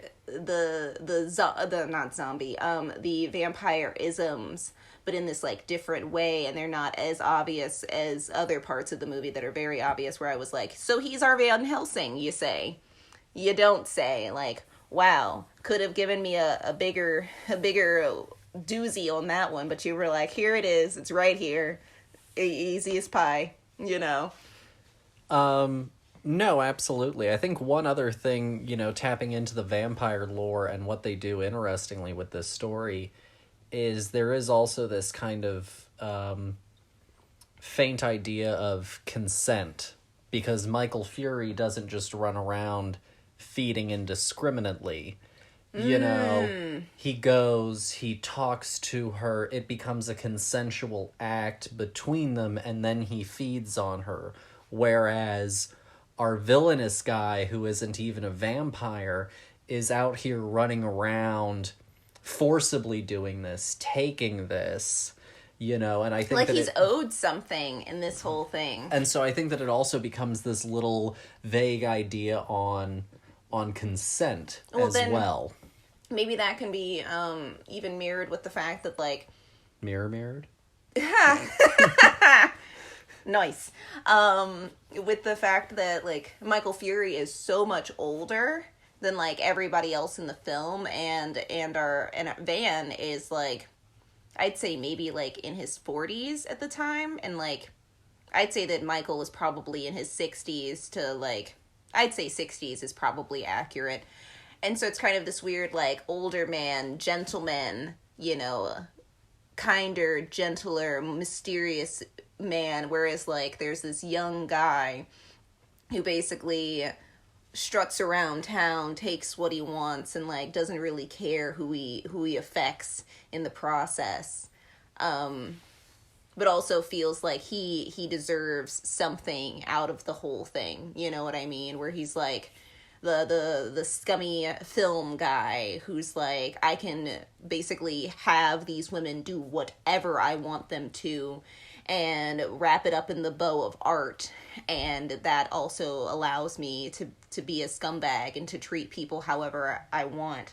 Whereas, like, Michael, who is a vampire, has all of these you know, stereotypes against him because of what he is, and is, like, constantly, you know, going above and beyond to be different than what you perceive him to be. And I think that that's also, like, really an interesting dynamic with our literal only males in the movie.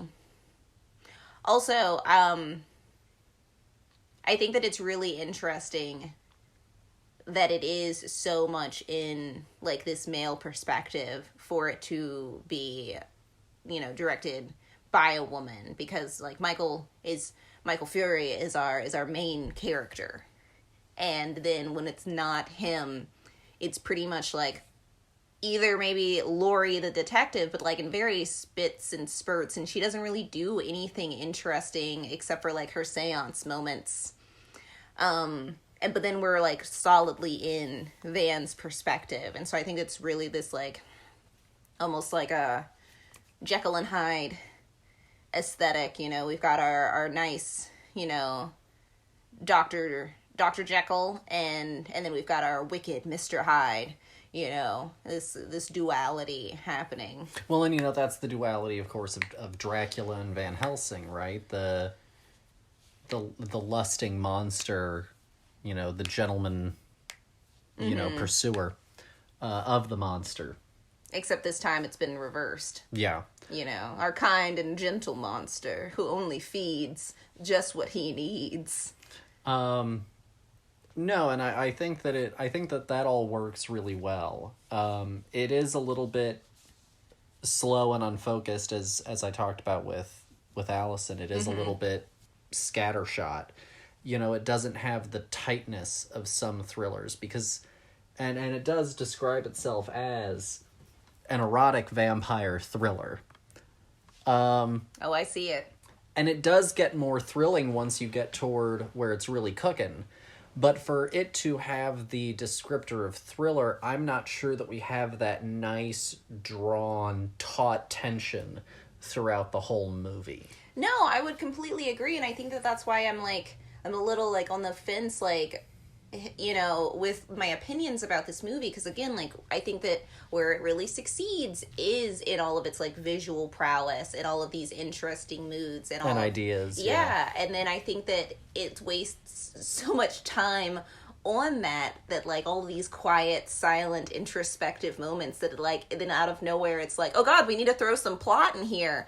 Okay, I don't know, have her have a vision, and then we'll skip ahead to him doing some more, like, interesting, introspective things. Because, like, I didn't, I guess, for me, understand the whole, like, their quote-unquote connection, you know, with her desperately wanting to use the spirit realm to understand what happened to these girls and have that be the means of her solving this mystery, and him getting all of those visions and seeing everything that she wished she saw. And I was like, this is weird. Yeah.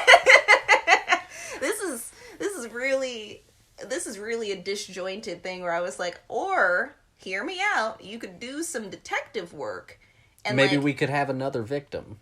yeah, or like, you know, she could have, yeah, we could have had another victim before his girlfriend, you know, and then maybe she finally figures out what's going on and like puts herself more directly in harm's way, and that's how he comes and saves the day, instead of it being him getting put in a trap and her coming there because of intuition. Well, without getting... I don't... Some of it's a little bit spoilery, I think. I mean, I don't know. But I think that there is a reason for that connection. Well, I know that that's the reason, but I think that they could have also, I think, picked either one or the other lane instead of just like driving on the lines. No, that's fair. So if you had to give Pale Blood a rating out of 5, what would you give it? I think I'm gonna go with a 3. I think that it's like, it's right in the middle of the lines. No, yeah. Well, and this will tie into a little bit of our tail end discussion as well. You know, it also is coming at this time where, like I mentioned in my other discussion, neo-noir is kind of really having its day, and erotic thrillers are really coming into their own, and so you've got, like, Basic Instinct. A few years after this, you've got Wild Things. A few years before this, you had Blood Simple. You've got, like, Sam Raimi's A Simple Plan. You've got a lot of these stories that are happening and cropping up at this time. And even though it's a super, super interesting movie, and I like it for lots of reasons, if you just go in on a bare bones structure of a thriller level, compare it to some of these other things that are from that time, if it didn't have the direct vampire element, you know, I'm not sure that some of the thriller aspect of it would really hold up against some of those. No, yeah, I think that if I put this script down on paper and just read it, I would be really lost. Because where they do have lines, I'm not sure, I guess, necessarily if they're, like, ever really motivated by anything. If that makes sense. You know? Yeah. It's just, it is talking about vampires. And that's the whole thing. Is like, who is the vampire hunter? We are vampires. And there's a whole lot of sexiness involved with vampires, and like that's pretty much where we live. I will agree with you though. I think that the soundtrack is kicking, and I think that Van is by far like our runaway surprise best actor of the bunch. Like he is eating everything that he is given, and it is gold to watch. It is so good. I wanted more of him, but less of him, because he was so good I hated him. No, I think that that's totally fair. So I asked Alison this question, and I'll present it to you. Okay. I saw, as I told her, this thing on Twitter where people were discussing that a horror movie doesn't have to be scary. And, you know, she gave her answer. I put it at the beginning of the episode. Mm-hmm. For you, does a horror movie have to be scary? And if not, then what does a horror movie, I guess, for you personally need? I do not think that a horror movie necessarily has to be, like, jump out of my seat scary. But I do have to be horrified. In some capacity? Yes, I think that it has to push the boundaries of comfortable, like a comfortable spot. It has to be either like grotesque, or it has to be like monstrous in who my killer is, or who my bad entity is, or anything like that. I think that it has to sit in an unsettling spot.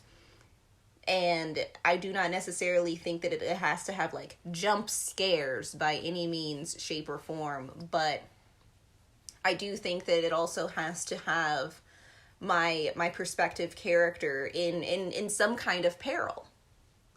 You know, it's my lead, it's my person that I'm rooting for the whole time. It's their journey is and them getting through this journey is the reason that I've come here, you know, is to whether or not see them survive whatever the trials are, you know. And I think that that's what separates a horror movie from a thriller is, you know, I think that thriller is a bigger umbrella. I think that but I do think that, like, depending on the person, a horror movie should scare someone. And that's probably fair. Because also, you know, some of the discussion was that people who have seen loads of horror movies, it's hard for them to get scared anymore in a horror film. Yeah. And I think that that's a totally fair point. And, you know, I don't necessarily get scared per se in certain horror films, but I think you're right. There has to be some moments of tension in some way, or discomfort in some way. You have to, I think it does have to tap into some of those sensibilities and some of those feelings, you know. It's kind of like in an action movie, you don't necessarily want it to be so telegraphed that your bad guy is going to lose and your good guy is going to win. But, like, at the end of the day, that's what I want. Yeah, and you know, that'll probably happen, but it shouldn't be so obvious, you know, on certain levels. There needs to be some tension in, like, the big climactic final fight. Mm-hmm. For me to go, that was a damn good action sequence. Because, like, I've got a great example. Yeah. The original Evil Dead and the remake. Yeah. I think that they are both horror movies. I think that the first one is not scary. Yeah, not scary at all. But I do think that it pushes this envelope of what makes you feel comfortable the entire time. I think that it finds ways to be twisted and weird and unsettling. And again, never once truly, like, frightening, because also, like, you know, age has come upon this movie. But it's such a fun ride to go on, whereas the new one is truly horrifying. You know, I think that it takes all of the seeds that the original plants and, like, says, what if we actually made these things terrifying instead of kind of funny? You know what I mean? And I think that that's kind of the thing, you know. Again, both totally horror movies. And the possessed person in the remake of Evil Dead is also as funny as the possessed person in the basement was in the original Evil Dead, but again, it's in, like, this much more perverse, you know, much more twisted, darkly funny way. Yeah, no. Whereas in the original, it's Ted Raimi in about 8 pounds of latex pretending to be, like, a woman, and it's hilarious. Oh, yeah, totally.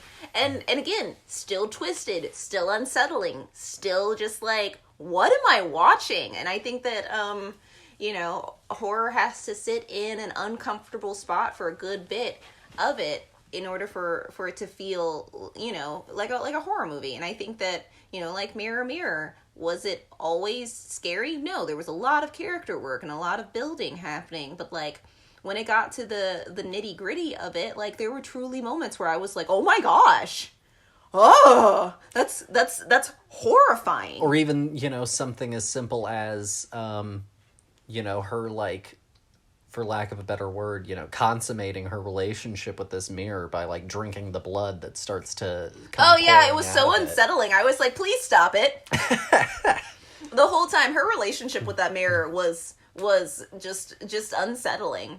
And again, I think that it needs to sit in a place that makes you uncomfortable, and it does not that uncomfortableness does not necessarily have to then be a terrifying experience.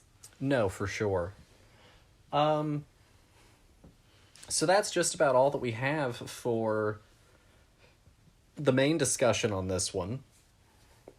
The last thing that I kind of wanted to leave with was, how do you feel now that we've gone through the whole month on how our Women in Film Month has gone? How do you enjoy, or how have you enjoyed this kind of look at what women have brought to the history of film? Oh, I really enjoyed it. I think that it's a whole rainbow of feelings, of stories, of, you know, subject matter, and it truly just, like, you know, cements the fact that, like, anybody can do anything, you know, when given the opportunity. You know, just because they're women doesn't mean that they've made something girly or worse or whatever, you know, your mind goes to as like a derogatory, you know, thought process when it comes to women in any industry. And I think that, like, you know, it should, the line should blur more. I think that for the most part, our women directing movies have been more introspective when it comes to, like, emotionality and character work, and I find that really interesting. And usually, you know, you write what you know, and so they've also been mostly, you know, women centric stories about, you know, women leads, not necessarily, you know, doing, again, quote unquote, women things, but, like, it is, you know, they have interesting things to say, and I've truly enjoyed, especially, you know, getting to go back as far as we did to you know, the movie with Lucille Ball, you know, and all of these kind of, like, you gotta do what you gotta do kind of attitude that this movie had. And I think that that's still something that resonated with me as a woman now, as it's still a part of being a woman today. It's still this struggle against, you know, not necessarily like the patriarchy, but like as a mindset of where your place is, what your value is, and you can, you know, you having to put in more effort in order to be seen. And I think that, you know, that's completely still, you know, the fact of modern times, you know, with us still fighting for not only equality for women, but also people of color and, you know, people who don't identify the way the norm has labeled, you know, what people should be. And I've really enjoyed this journey. I would love to go further into, you know, not only looking at more of our common women directors that everybody knows, but also going further and deeper down into these more unknown stories, because I'm sure that there are some gems down there. And like we said in a previous conversation, you know, just because you're like a one-hit wonder, or like you don't get to do a lot of stuff, that first film is always, you know, the closest one to your heart. You know, it's the one that you've slaved over the most, as this is it. If this doesn't work, it's back to the drawing board, basically. You know, this is me on the page. And I would love to see what that means for not only other women, but also, you know, other identities as well. You know, to not just have one type of story from one perspective for one type of person told constantly on a loop, where, you know, the female characters have nothing going for them but being attractive and stupid. And that's not reality. And I'm not sure what reality you lived in that you thought that was the case either, because I have never once, like, met any woman that I would ever call stupid in any way, shape, or form, you know? So either that's your perfect woman, and then you need to get your head out of your ass. But yeah, no, I've truly, it's been a wonderful experience, and honestly, like, I want to do more of it. No, for sure. I agree with you completely. You know, and I would love to honestly bring this back around potentially next March, if that's something that we're able to do scheduling wise and stuff like that. Because and potentially even expand the palette further. You know, we did manage to successfully incorporate non-American women. We incorporated some Asian women, both, you know, in anime and in live action. Our only like our only American women, I think, were like Mirror Mirror, and I'm not even sure if she's American. And Where Are My Children and Dance Girl Dance. Dance Girl Dance. Thank you. Terrible name. And so, you know, we managed to make a pretty wide spread, you know, also going from 1916 all the way to 2021. So we managed to, I think, cover really incredible ground, and I'm very proud of that. And I think that we made a pretty special month of content that I'm very proud of. And yeah, it covered a wide range of what women can be, you know, in front of and behind the camera. You know, women can be kind. Women can be messy. You know, women can be hard. Women can be into gore. You know, and these all sound, you know, like I'm sure to a lot of y'all like very duh things. But, you know, there are people who this is still revelatory for. The vast multitudes that a woman can contain as a person, as an identity. Because also at the end of the day, you know, it's kind of that old adage, is like, you are what you eat. You know, you will never know the depths of any person or, you know, group of people. Exactly, until you truly get to see a wide range of differences, of personalities, of likenesses, of strengths, of weaknesses. Otherwise, you are going to just look at an entire group and go with the stereotype. You're going to go with what you've been spoon-fed your entire life by the media you've consumed. And if there's only one type out there, then that's the only type that you're going to get, and that's what you're going to make a lot of decisions around, and you don't realize it, but it is like a subconscious thing that happens when, you know, you only see black people portrayed as gangsters or as, you know, robbers or this, that, and the other, and you don't ever get any positive outlets for that, and that's what you're going to assume that all black people are like. And when you get people that then come out and do speak on their experience of a certain group, if you're not exposed to how vast the opinions of that group are,